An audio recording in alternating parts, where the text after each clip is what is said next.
What's going on YouTube? Welcome back to the channel. Welcome back some more Bless Crypto. In today's video, I'm just going to be showing you guys how you can use Elliott waves to make money in the crypto market and how it can help you to accumulate assets even in a bear market. So I'm going to be going over some sort of patterns with you guys, and then also showing you on the Ethereum chart on how this actually played out. If you guys enjoyed the video, please consider subscribing to the channel, give it a thumbs up, and make sure you hit the notifications bell for when I'm uploading future content. And with that, let's get straight into the video. All right, so I'm going to be giving you an example of and I'm going to show you it on the Ethereum chart as well. All right, so let's say we came down in a 5-wave move. All right, let's say we had some bad news like the FTX crash or the Luna crash, and we got these big 5-wave move down. All right, what you could be doing is looking for a trend reversal where you suddenly see buyers step in. Now you will see buyers that step in at certain key levels where they think the price is going to reverse. This first trade is a risky trade because you don't know if the bottom's in. All right, we could then go down in an extended wave 5 and it keep going down. So you will see buyers that do step in and then they put a stop loss. So let's say somebody decided, I think the bottom's here at the end of this wave 3. The price would then go up, right? Now, then it would then come back down in the wave 5. Now, what traders will do, and riskier traders, would actually put in a fib level at the bottom. Sorry, what's going on here? I need to just make this a little bit darker. Bear with me. Sorry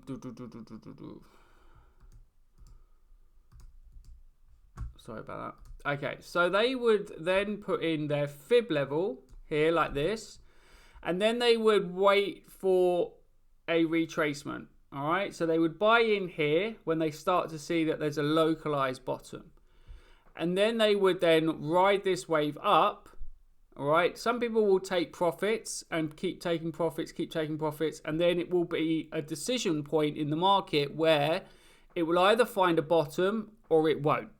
Now, quite often with people that trade in Elliott waves, what they would do is they would put a sell order at the price that they bought it, or for a wave, if it was going to be your first 1-2 pattern, most people would start to put in a stop loss at the 78.6 fib.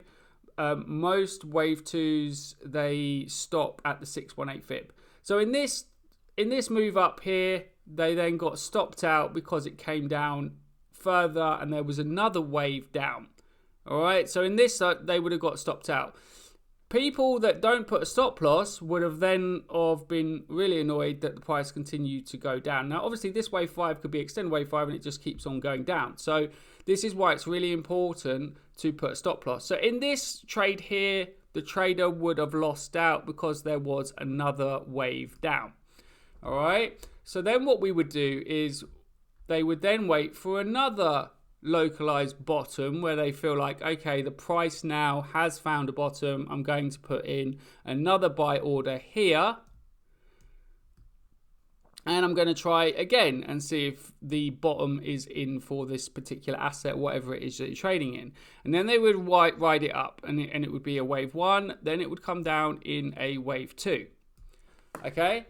Then you've then got a trend reversal, and you can then ride this wave 3 up. All right, so people would put in their buy orders here, and then they would then wait to see if it finds support with their stop loss back here. All right, so you don't always need to go straight in on the first wave. Not responsible, but less risky traders would actually wait for this first wave to go up. They would then get their fib tool.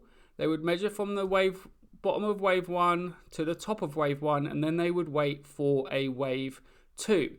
Usually, a wave 2 will find support between the 50%, down to the 88.7 fib. If it goes below the 88.7 fib, the chances are it's going to be another wave down and you're going to get stopped out. Some people will put their stop loss here at the beginning of wave one. Some people won't. It really depends on how much you're willing to risk for a possible gain of, quite a lot. So it really depends. So you'd get your long trade here. This would be your risk. Sorry. This would be your risk.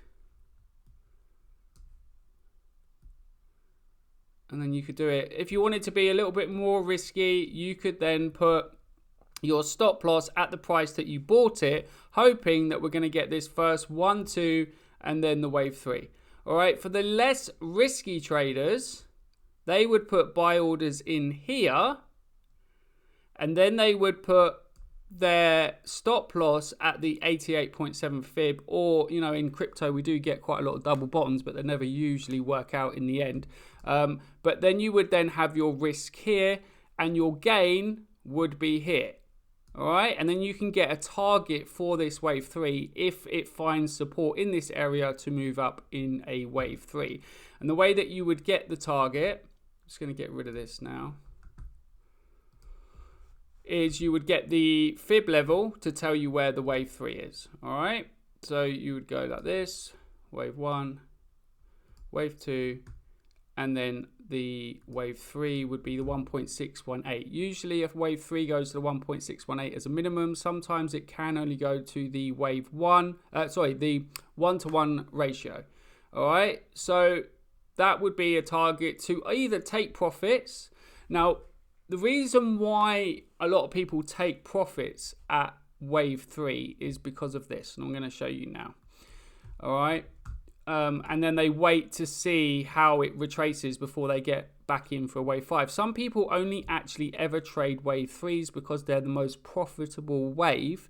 And it's never guaranteed that you're going to find support on the wave 4 to get a wave 5. It's never ever guaranteed. The market could then continue down. And if that happened, what that would mean is that instead of that 5-wave move, we would have actually have got a 5-wave move down and then an A, a B, and a C. So you would then continue to the downside in 5 waves. So this is why sometimes it is better to wait for the wave 2, take profits at the end of the wave 3, because you're never guaranteed that there will be a 4th wave and a 5th wave to the upside.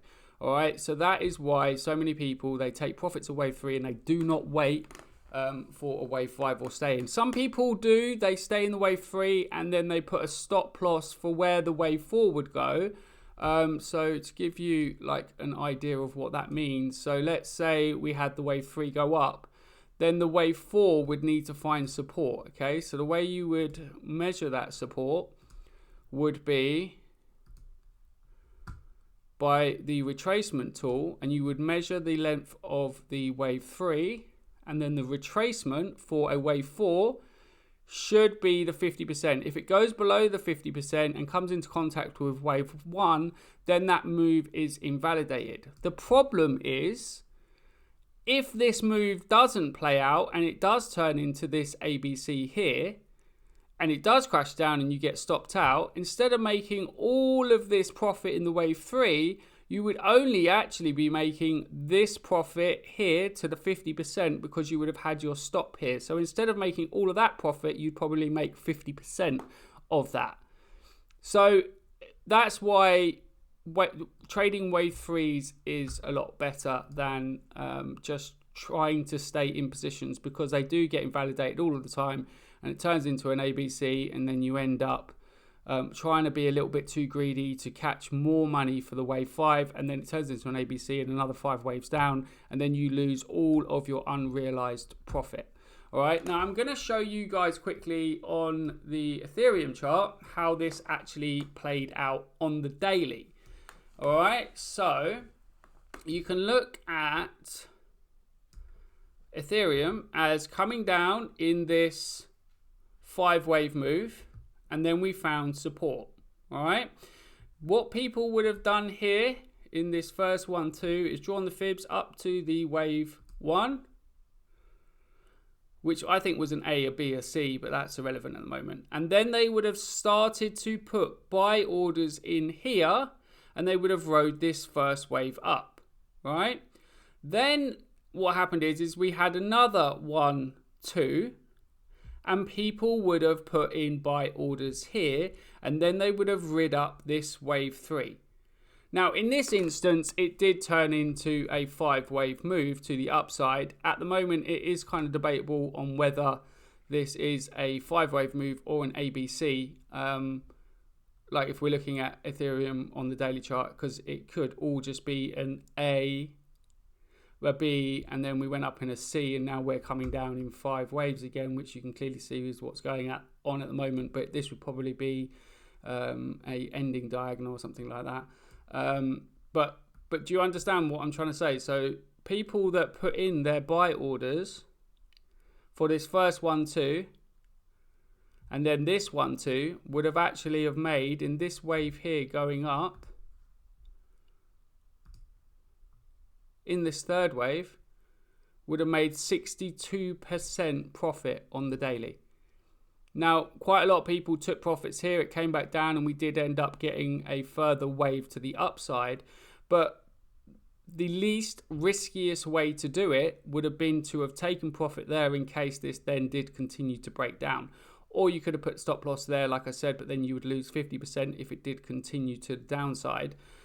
Or you could, de-risk 50% and let 50% of your trade roll with it in case it did continue to the upside. So you could have taken 50% of 62% profit, de-risked half of that, kept the profit, waited to see what this retracement would have been like, and then rode it back up if it found support with a stop loss at the 50%. So if we look here now, where did... so we can get the fibs quickly and just show you guys, right? So in this 1, 2 pattern,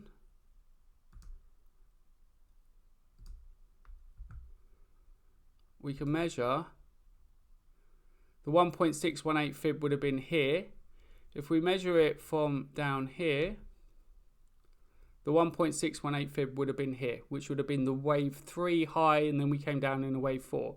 All right, so we can then look at this as the wave 3, this is a wave 4, and then for people that wanted to get back into it with 50% of their money, they would have been looking at, let's see where this actually went, and it didn't even touch the 50% fib. So you could have been putting buy orders in here at the 3.82 fib, all the way down to the 50% with a stop loss below this, and then continue to ride this wave up, which would have been another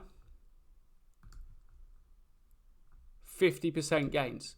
So that is how you can use Elliott waves to help you guys to make money and accumulate assets in crypto. So I hope you guys enjoyed the video. Please consider subscribing to the channel. Give it a thumbs up. Make sure you hit notifications bell for when I'm uploading future content. And if you have any questions about Elliott waves or anything like that, don't hesitate to hit me up in the comments and I will answer any of your questions. All right, guys, take care. Stay blessed.